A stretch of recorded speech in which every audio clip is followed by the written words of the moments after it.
விஜய் மலேசியாவில் ஆடியோ வெளியீடு. உடன் இசையமைப்பாளர் அனிருத்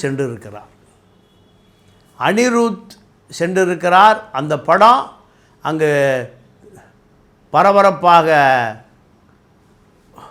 திமுக குடும்பத்துக்கு சொந்தமான நிறுவனம், கலாநிதி மாறனுடைய நிறுவனம் அதை ஸ்பான்சர் செய்திருக்கிறது. விஜயை திமுக மிக கவலையோடு அணுகிறது.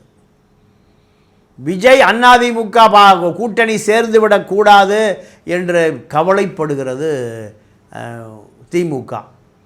அதற்காக விஜயோடு இணக்கமாக